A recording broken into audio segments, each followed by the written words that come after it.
जिले की एक महिला का आरोप है कि शरीयत के नाम पर उसके साथ घिनौनी हरकत की गई। यहीं से शुरू हुई उसके साथ नाइंसाफी की ऐसी दास्तान जिसे सुनकर किसी की भी रूह कांप जाए। लड़की ने अपने ही पति पर रेप का भी आरोप लगाया है। इसमें वो मुफ्ती भी दोषी हैं, जो तथाकथित मुफ्ती हैं। इस तरह की हरकतें लगातार लड़कियों को बलि का बकरा बना रहे हैं। तो अस्सलाम वालेकुम दोस्तों, उम्मीद आप सब लोग खैरियत से होंगे।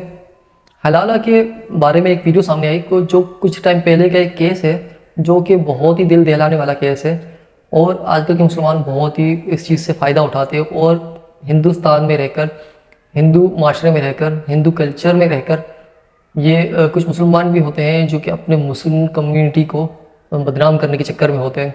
तो एक बहुत ही दिल दहलाने वाला केस है हलाल के बारे में। चलिए देखते हैं। और डॉक्टर जाकिर नाइक क्या कहते हैं हलाल के बारे में, कि क्या है इसकी वजूहत हलाल के इस्लाम में, कि इस्लाम क्या कहता है हलाल के बारे में, किस तरह से है। तो चलो वीडियो देखते हैं।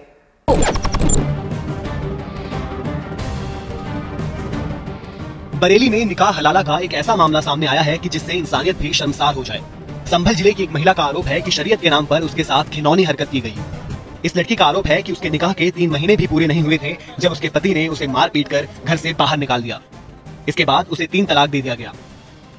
लड़की का कहना है कि जब उसने ससुराल वालों पर दहेज उत्पीड़न का मामला दर्ज कराया तो उसके पति ने उसे वापस साथ रखने का वादा करके समझौता कर लिया। यहीं से शुरू हुई उसके साथ नाइंसाफी की ऐसी दास्तान जिसे सुनकर किसी की भी रूह कांप जाए। लड़की का आरोप है कि उसके पति ने 3 तलाक का हवाला देते हुए उस पर पहले अपने ही ससुर से हलाला कराने का दबाव डाला। लड़की ने अपने ही पति पर रेप का भी आरोप लगाया है। हैवानियत की ये कहानी यहीं खत्म नहीं हो जाती। लड़की का आरोप है कि जब वो गर्भवती हो गई तो उस पर गर्भपात कराने का दबाव बनाया गया। 15 दिनों तक उसे भूखा प्यासा रखा गया। उसके मुताबिक वो किसी तरह पुलिस तक पहुंची, तब जाकर उस कैद खाने से आजाद हो पाई। लड़की एक बच्चे को जन्म दे चुकी है। अब केंद्रीय मंत्री मुख्तार अब्बास नकवी की बहन फरत नकवी ने लड़की को मदद का भरोसा दिया है। रजिया को जब लगा कि मेरा फाउंडेशन से एक महिला इस चीज़ की आवाज़ उठा रही है, तो रजिया को लगा कि अपने दिल की बात एक महिला से मैं कर सकती हूँ।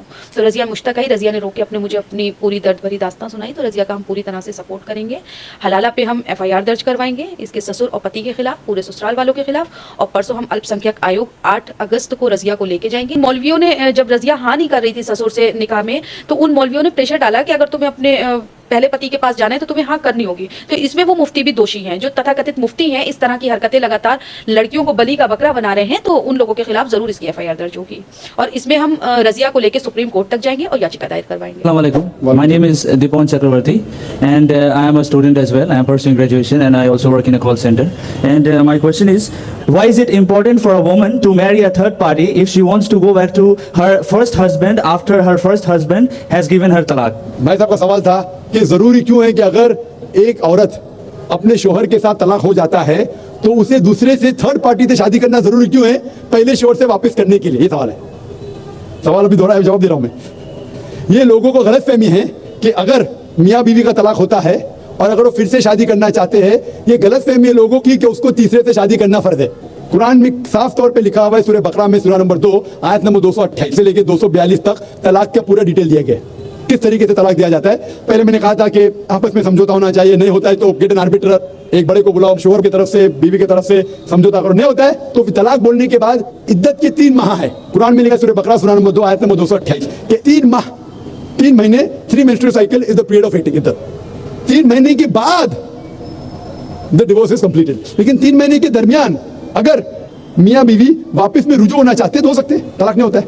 लेकिन अगर 3 महीने तक रुजू नहीं होते और अलग हो जाते और 1 साल बाद उन्हें ख्याल आता है अरे हमने गलत किया, हम फिर से शादी करना चाहते, तो कुरान की आयत है सूरह बकरा सूरह नंबर 2 आयत number 232, do not prevent the women from marrying the former husband. आप औरतों को अपने पुराने शोहर से शादी करने से मत रोकिए। तो वो औरत फिर से अपने पहले शोहर से शादी कर सकती है, लेकिन नया निकाह नया मेहर, न्यू मैरिज न्यू मेहर। No no no, what you are saying is a misconception. I come to it. लोग समझते हलाला की जरूरत है, हलाला जैसी कोई चीज कुरान में है, उसके ऊपर आऊंगा। लेकिन फिर से शादी करने के बाद फिर से इन लोग जिंदगी बसर करते हैं। 3-4 साल बाद फिर से कुछ नाइत्तेफाकी होती है, फिर से तलाक। वही तरीके से समझौता करो, बड़े को लेके आओ, तलाक बोलो, 3 माह रुको, फिर जाओ। फिर से 2 साल बाद याद आता है नहीं वापिस रहेंगे, फिर से शादी कर सकते, फिर निकाह, फिर मेहर, फिर से झगड़ा होता है। फिर तीसरी बार अगर तलाक होता है तो अल्लाह ताला फरमाते सूरह बकरा सूरह नंबर 2 आयत नंबर 230 में कहते हैं कि तीसरी बार अगर तलाक देंगे तो फाइनल। इसके बाद आप फिर से मियाँ बीवी, जब तक आप थर्ड को नहीं मैरी करें। इसमें क्यों? ये शादी ब्याह गुड्डा गुड्डी का खेल थोड़ी है। बचपन में गुड्डा गुड्डी का खेल में शादी करो, फिर से तलाक दो, एक दिन में 10 बार शादी कर सकते, बराबर ना? ये जिंदगी गुड्डा गुड्डी का खेल थोड़ी है। 3 महीने लगता है तलाक के लिए, इतना टाइम लगता है। प्राइवेट मीटिंग, फिर बड़े लोग से मीटिंग, फिर 3 माह, फिर जुड़ो प्यार से, एक दूसरे पे कीचड़ मत उछालो, फिर शादी करो। मैंने मेरी जिंदगी में किसको भी नहीं देखा जो सही तरीके से तीसरी बार तलाक हुआ, मैं देखा नहीं अभी तक। एक बार हुआ देखा होगा, 2 बार, तीसरी बार तो देखा ही नहीं मैं। ये अगर आप गुड्डा गुड्डी का खेल करते तो फिर एक बार आपने रिजेक्ट किया, 2 बार रिजेक्ट किया, 3rd बार फाइनल, फिर आप दूसरे से शादी करो। आप प्लान नहीं कर सकते, आप दूसरे से शादी करो और रो। और फिर पता लगा आपको, मैं पहले शोर से नाराज थी, सिर्फ दिन में 6 घंटा देते थे, ये नया शोर तो 2 घंटा देता है, तो पहला वाला अच्छा। तो दाल आटे का भाव मालूम पड़ेगा। मेरी माँ मुझसे कहती थी मार्केट जाएंगे तो दाल आटे का भाव, दाल और आटे का भाव, आप समझे ना? तो हो सकता है क्या, मालूम पड़ा मैं मेरे शोर से झगड़ा करती थी, वो भी कहेंगी, मालूम पड़ेगा नया शोर तो पुराने वाले से बदतर है, आप समझ रहे ना? और फिर अगर नए वाले से डिवोर्स हुआ, सेम तरीका, आपस में समझौता, प्लानिंग नहीं। अगर प्लानिंग करेंगे कि एक रात तुम्हारे साथ सोऊंगा और फिर तलाक देना, ये हराम है, आप समझ रहे ना? ये कुछ लोग करते हैं, मैं जानता हूं मुस्लिम माशरे में, वो हराम करते। प्लानिंग करना, तुम्हारा शोहर बनूंगा, एक रात बाद तलाक दूंगा, फिर तुम शोहर शादी करना, ये हराम है। कुछ लोग करते हैं, गलत करते हैं, कुरान में ऐसा नहीं लिखते। तो अगर तीसरी बार तलाक के बाद या पहली तलाक के बाद भी, पहले बार तलाक दिए, दूसरे से शादी किए, फिर पता लगा सही नहीं, तो वापस जा सकते, आप समझे ना? तो ये जो है जरूरी है 3rd पार्टी के पास जाना, अगर 3 बार सही तरीके से तलाक हो तो इस्लाम में इतनी छूट है माशाल्लाह, और इतना सही मजहब है, it's the most practical way of life. Hope that's the question.